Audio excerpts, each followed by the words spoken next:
Alright, and it begins. Now we're really solving equations. Okay, this is key, fundamental. You gotta get this chapter, alright? So make sure you do whatever it takes to understand the topics we go over in this chapter. These are just single-step equations. So, easy, they're one step. Our goal all the time with an equation is to get our variable equals to a number equals to blah blah blah blah, something. But we want our variable alone. Alright? For these, it only requires one step to get that to happen. Okay? So it might be addition or subtraction, or it might be multiplication or division. Here, so let's see some examples. Here, we want D alone. In order to do that, we need to do plus 8 plus 8. Now, whatever we do to each side, we got to do to the other. Alright, so you can never do something to one side and not the other, because then that makes it not an equation. Right? Thinking if you're lifting weights. If you take weights off of one side, or if you add 8 pounds to one side, you got to add it to the other, or you're going to fall off the bench.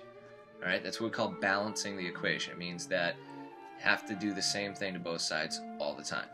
Hopefully you guys already knew that. So now we have, that cancels out because negative 8 plus 8 is 0. So we have D equals 25. Done. Here, we want V to be alone, so we have to subtract a 12. That tells us what to do. Because we subtracted a 12 here, we minus a 12 on the other side. So we have a V equals negative 5 minus 12. So that makes it more negative. It's negative 17. Here, this is an 8 times J, right? When the number's right next to the letter, it means we're multiplying. So we have to, what do we do to undo multiplying? We have to divide. So divide by 8. Alright, another way to write that would be to multiply by 1/8.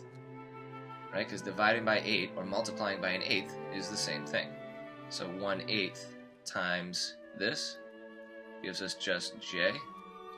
And then 1/8 times 96 is 12. There's our answer. And then here, y is being divided by 9.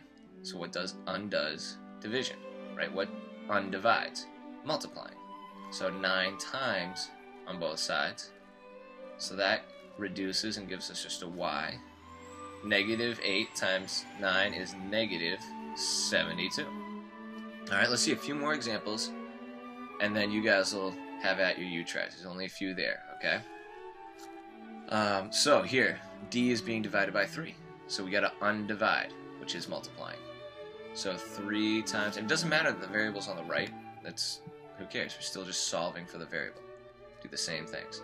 So that gives us a D, and 3 times negative 84 is negative 252, I believe. Here, we want to get the variable alone, so first steps are to subtract 8 on both sides. So I have a negative C equals negative 7. So negative is really like a positive. So not C is C. So we have C equals negative 7. So remember your negative rules. Here, oh my goodness, what do we do now?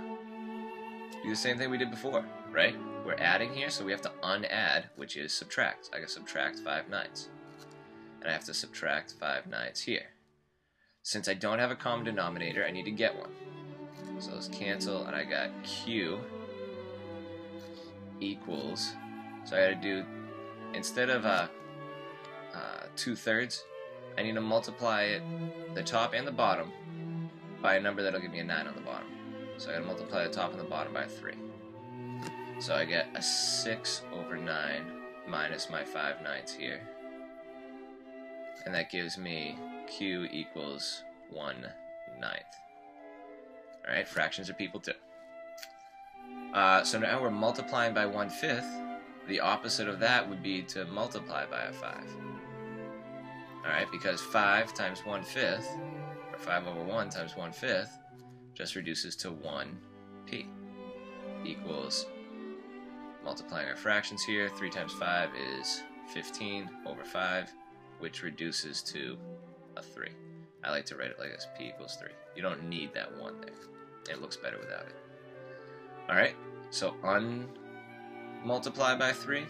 Now, it's not just a a 3, it's a negative 3, and we want a positive x. If we just divided by a 3, we'd be left with a negative x, so we have to divide by a negative number to undo that negative. So I'm going to multiply by a negative 1/3. So negative times a negative is positive, 1/3 times 3 is 1. So if 1x equals, make sure you do the same thing to both sides. So I'm multiplying, a negative times a positive is a negative number. 3 times 1 is 3, 2 times, oh my bad, 3 times 1, no that's right, is 3, 2 times 3 is 6, and that reduces. X equals negative 1/2. Alright, last one. So now we have a fraction multiplying a number. Alright, this is key. These are actually really easy. All you're going to do is multiply by the opposite of this fraction. See, that's really what we were doing before. If this was a 1/5, I flipped it over and multiplied by a 5 on both sides, or a 5/1. Right? If this was a 3 here, I flipped that over, like a 3/1. I flipped that over and multiplied by a negative 1/3. So I'm going to do the same thing here. Flip this over and multiply by a 3/2 on both sides. I can do whatever I want as long as I do the same thing to both sides. So these reduce and give me an A, and then 6 times 3/2, or 6/1 times 3/2 is 18/2, which reduces to 9. Alright, so good luck on your U-try, and if you have any questions or comments, be sure to write them in the margin or whatever so you remember them for tomorrow, and I'll see you next class.